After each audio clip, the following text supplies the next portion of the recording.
ಸುಗಂಧದ ಸುಳಿಯಾಗು ನೀ ನನ್ನೆದೆಗೆ ಬೇಲಿ ಹಾಕಿದೆ. ನಾ ಕಾಣುವ ಕನಸಲ್ಲಿ ನೀನ್ಯಾಕೆ ಬೇಲಿ ಹಾರು. ಸಂಜೆಯ ಕೆನ್ನೆಯ ಮೇಲೆ ಒಂದು ನಾಟಿದೆ ನಾಚಿಕೆ ಮುಳ್ಳು.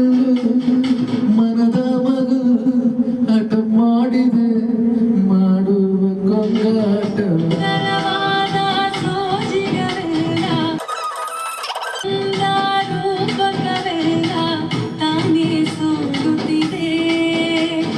ಮಂದಾಸ ನೆಲುಮೆಯ ಶ್ರಾವಣ ಮಾಸ. ನಮಸ್ತೆ ಸ್ನೇಹಿತರೆ, ನಮ್ಮ ಮದನ್ ರಾಜ್ ಅವರ ಈ ಒಂದು ವಿಡಿಯೋನ ಲೈಕ್ ಮಾಡಿ, ಶೇರ್ ಮಾಡಿ, ಸಬ್ಸ್ಕ್ರೈಬ್ ಮಾಡಿ. ಜೊತೆಗೆ ಯೂಟ್ಯೂಬ್ ಚಾನಲ್ನ ಲೈಕ್ ಮಾಡಿ, ಶೇರ್ ಮಾಡಿ, ಸಬ್ಸ್ಕ್ರೈಬ್ ಮಾಡಿ. ಜೊತೆಗೆ ಫೇಸ್ಬುಕ್ನು ಅದೇ ತರ ಲೈಕ್ ಮಾಡಿ, ಶೇರ್ ಮಾಡಿ, ಸಬ್ಸ್ಕ್ರೈಬ್ ಮಾಡಿ. ನಮಸ್ತೆ.